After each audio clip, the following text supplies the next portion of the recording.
Hello everyone, welcome to Synthesis IAS Academy.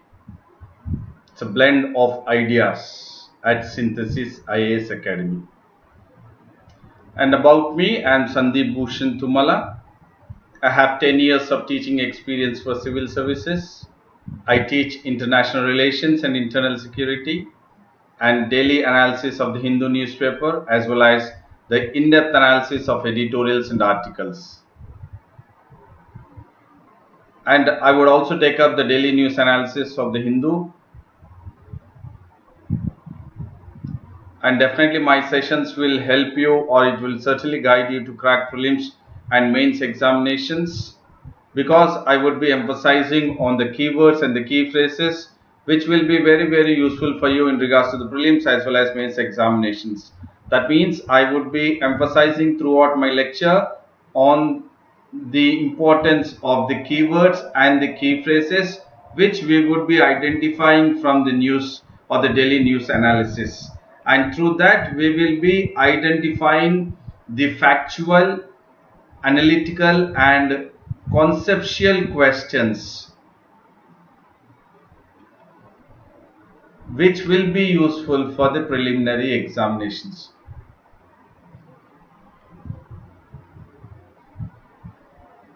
And this session is not only useful for prelims but also for the mains examinations, that is in regards to the answer writing.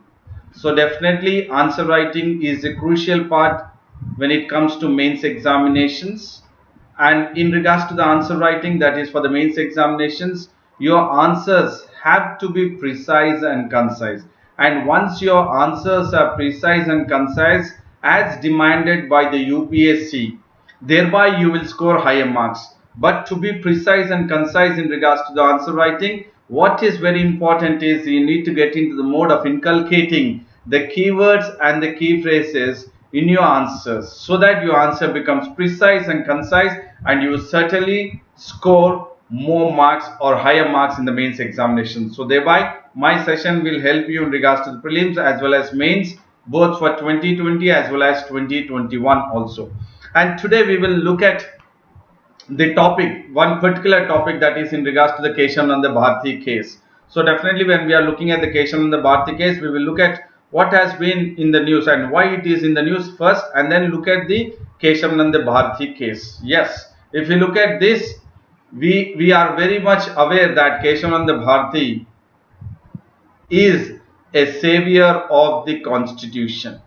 Is definitely Keshavananda Bharati is a savior of the constitution. So we will certainly look at why he is termed as the savior of the constitution. So before that, just we will take up the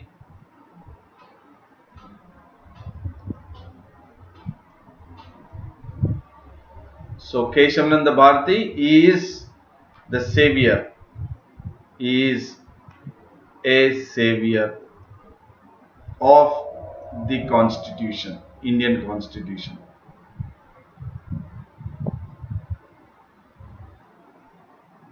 So the keyword is the savior of the constitution. Who is that? It is Keshavananda Bharati. So why it is in news and why we are taking up this topic? The main reason is Sri Keshavananda Bharati, who is the chief pontiff of Ednar Mutt in Kasaragod district of Kerala, has passed away on September 6th, 2020. So Keshavananda Bharati, who is the chief pontiff of Ednar Mutt in Kasaragod district of Kerala, has passed away. This is why he is in news now. No doubt he is the savior of the constitution. We will look at it, how he is being termed as the savior of the constitution. And he has passed away on September 6th.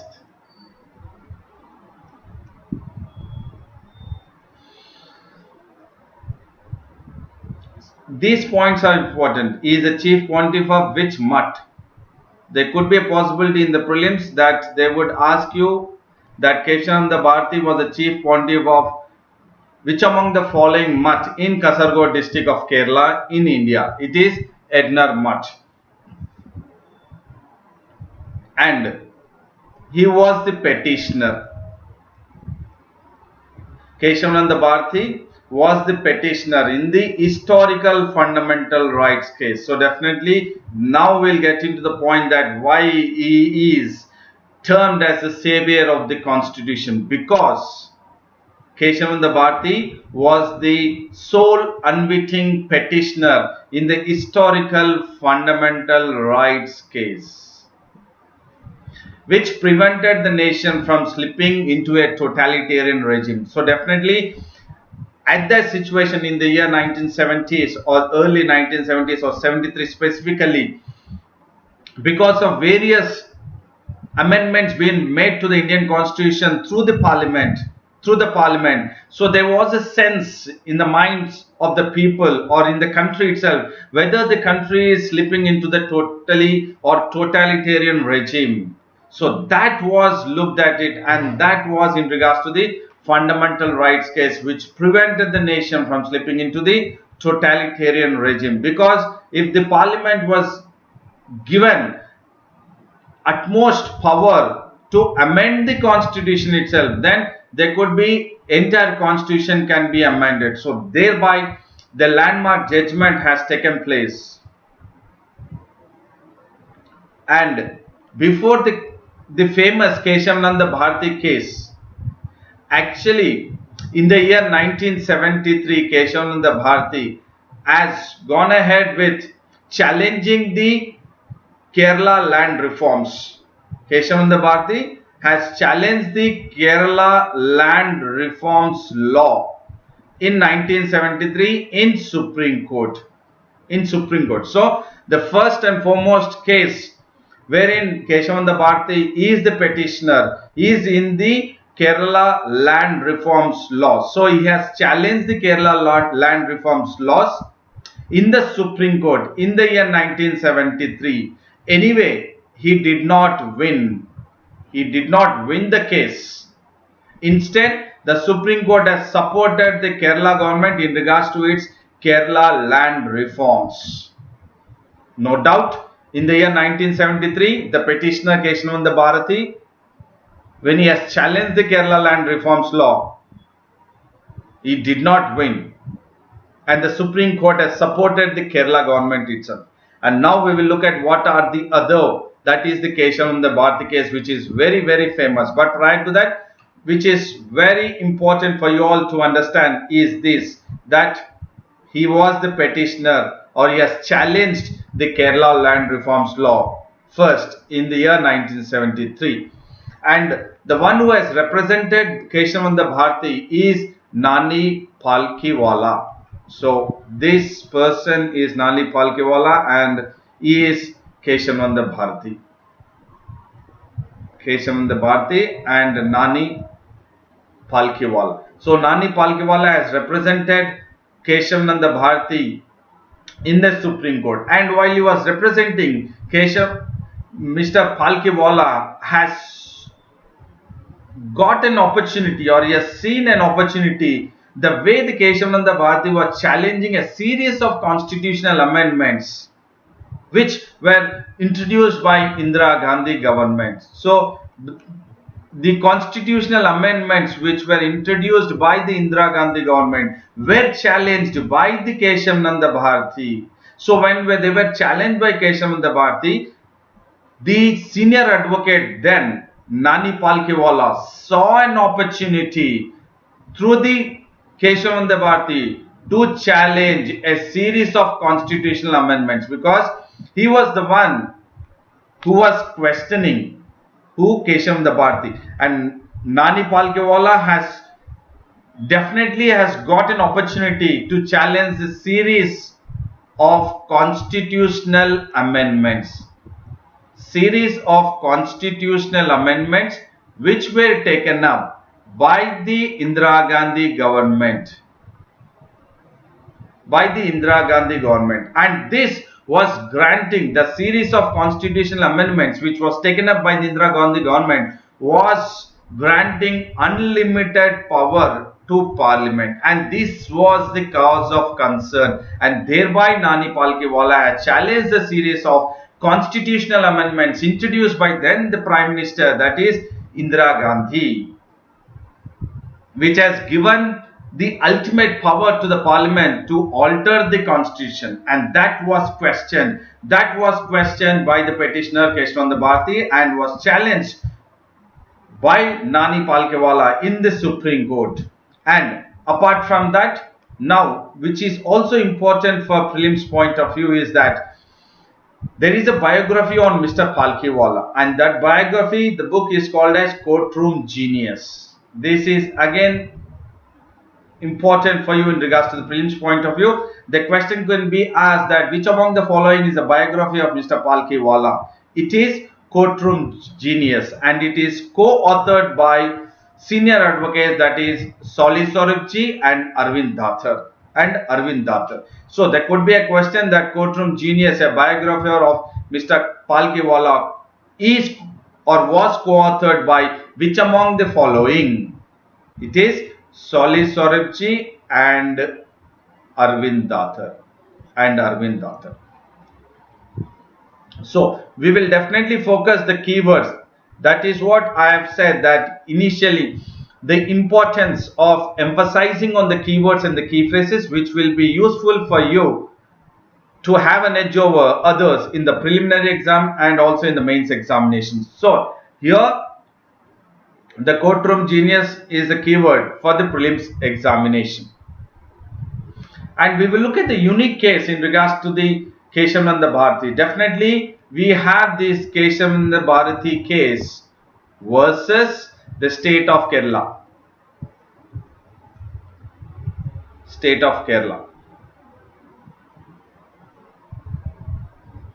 So we have seen there that it was unique and it was heard by 13 judges. 13 judges. The bench was the 13 judges bench, because the bench you have generally single judge, 2 judge bench, 3 judge bench, 5 judge bench, 7 judge bench, 9 judge, 11 judge, 13 judge. The maximum is as of now the 13 judges bench, and it was then the case, the Keshavananda Bharati was the state of Kerala, was heard by the bench of 13 judges, and it was the largest found in the Supreme Court, and it went on for 68 working days from October 1972 till March 1973.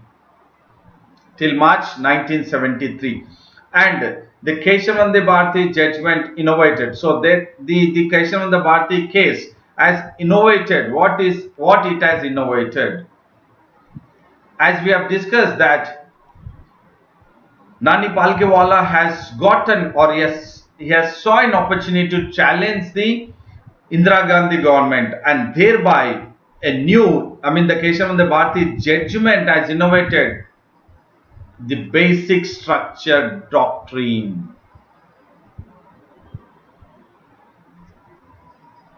So what is that? This basic structure doctrine has limited the parliament's power to make any kind of drastic amendments to each and every article of the Indian Constitution. And they said very clear that the core values which are enshrined in the Constitution cannot be amended. For example, like secularism and fundamentalism or federalism.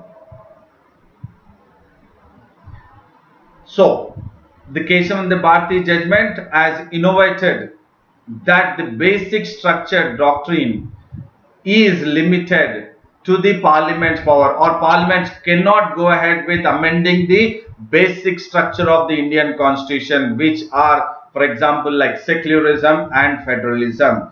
And the verdict, the Keshavananda Bharati verdict, has also made it very clear that it has come up with a concept, or it has evolved a new concept. So it has innovated the basic structure doctrine, and it has come up with a concept called as concept of separation of powers. Concept of separation of powers. So when you are talking about the separation of the powers, so which are the three that they are separated? No doubt it is legislature, executive and judiciary. So the Keshavnandi Bharati case has innovated the basic structure doctrine and it has evolved a concept of separation of powers. So these are the two keywords which you as a civil servant aspirants have to focus. The two things which were part of the Keshavnanda Bharati judgment is innovation of the basic structure doctrine and the concept of separation of powers has been evolved. And there also the judge, 13 bench judge. So here in this case, the 13 bench judge, the majority was very thin majority.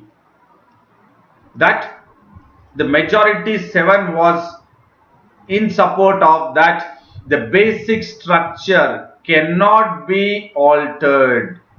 The 7 judges in the 13 judge bench have gone for or have supported the view that the basic structure cannot be altered or amended, and that is why I said it was a wafer thin majority. Out of the 13 judge benches, 7 were in favor of supporting the view that the basic structure cannot be altered by the parliament. And after that, a unique scenario has taken place, that it has seen the supersession of the 3 judges. Supersession in the sense replacing, that is J.M. Shellett, N. Grover and H.S. Hegde for Chief Justiceship. So they were replaced for Chief Justiceship, for which way they were supposed to. Later on, because of the public furor, they have resigned because of the protest amidst the public furor. And later on, after this Keshavnanda Bharati judgment, we have seen that India was under emergency. India was under emergency, and this emergency was on April 24th,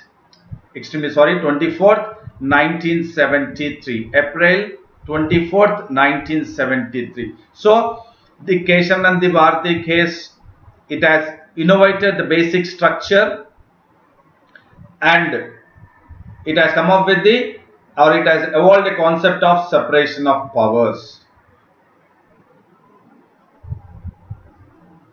So these two keywords are very, very useful for you in regards to the examination. So we will look at with the Keshavnandi Bharati case. You might have thought that, or many of them think that Keshavnanda Bharati case is a single case. Many of them think, is Keshavnanda Bharati case a single case? No, it is not a single case. It is culmination. It is culmination of serious conflict between. It is a culmination between serious conflict between judiciary and the government of the day, or judiciary versus government of the day, or government of India, that is led by under the prime ministership of Mrs. Indira Gandhi. So we will look at what are the various culmination which of the cases, serious conflicts which have taken place. So the first one is Golaknath case in the year 1967. In the year 1967. And the second one is in the year 1969. We have seen the nationalization of 14 major banks. Nationalization of 14 major banks. So the Golaknath case, wherein in that parliament could not amend or alter the fundamental rights. So in the Golaknath case, it has made it very clear the parliament cannot amend or alter the fundamental rights. Please do understand, in the entire Keshavnanda Bharati case, it is in regards to the basic structure. Basic structure. But when it comes to Golaknath case, it is in regards to the fundamental rights. Do try to have that segregation. Keshavananda Bharati case is in regards to the basic structure, separation, concept of separation of powers, legislative, judiciary and executive. But in regards to Golaknath case, it is pertaining to that parliament cannot amend or alter any fundamental right. Fine. So that was the case of Golaknath, in the Golaknath case. And when again the Indira Gandhi government in 1969 have gone ahead with the nationalization of 14 major banks, and they have gone ahead with the paltry compensation which were payable in bonds that have matured after 10 years. So every individual who have gone for or purchased the bonds, and then once they are matured after 10 years, they should get the compensation as it was mentioned while they have purchased it. But they have got very limited amount or paltry compensation. So that again was challenged, and now this was struck down by the Supreme Court, although it upheld the right of Parliament to nationalize banks. So the Supreme Court has accepted or upheld the right of Parliament to nationalize banks, but in regards to the compensation, it has, what do you say, made it very clear that the compensation has to be as it is agreed at the initial time when the individual purchased the bond. And the third one is, so we have looked at the 1967, 1969. So 1967, 1967, 1969. So 1969, it is in regards to the nationalization of 14 major banks. Okay, no doubt the Supreme Court has upheld or supported the Indira Gandhi government in nationalizing the banks, but it did not accept giving paltry compensation to the one whose bonds were matured after 10 years. That was struck down. And 1967 Golaknath case. This is in regards to the fundamental rights cannot be altered by the parliament. And again in 1970, Indira Gandhi government has abolished the private purse. Private purses. That means wherein right from or before the Indian independence, few of them or the Rajas were getting the private purses. So that was abolished by the Indira Gandhi government in 1970, and later on again that was also struck down. That means abolition of the private purses by Indira Gandhi government in 1970 was struck down by Supreme Court. That is why it was a conflict. It was a conflict between judiciary and Indira Gandhi government. Thereby, Keshavananda Bharati case, as I said, it is a culmination. It is a combination of various cases. You call it as a Keshavananda Bharati case. So first one is 1967 Golaknath case, and these were all later on what Palkhiwala has saw or got an opportunity to challenge the Indira Gandhi government in the Supreme Court.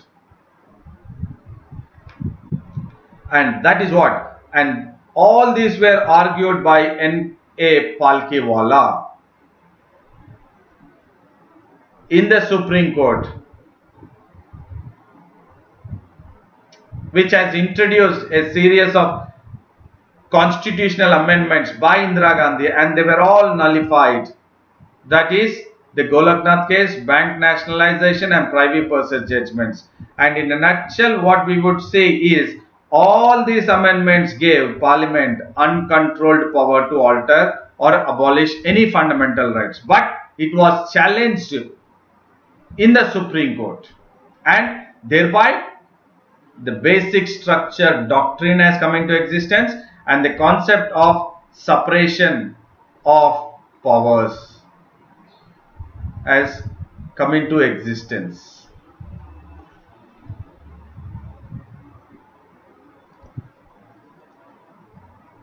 So I hope this was a very informative session both for prelims and mains examinations, wherein you will have a better edge over the questions being framed.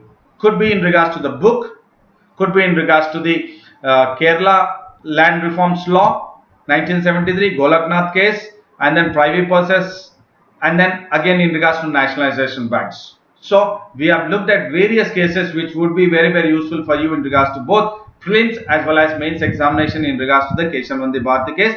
Again emphasizing on the basic structure doctrine and the concept of separation of powers. That is in regards to legislative, judiciary and executive. So I would say a big thank you to all and a good luck to you all. And then before you sign off, do like the video, share the video and subscribe the video of Synthesis IAS Academy, which blends the ideas. Thank you very much. See you again with a new topic.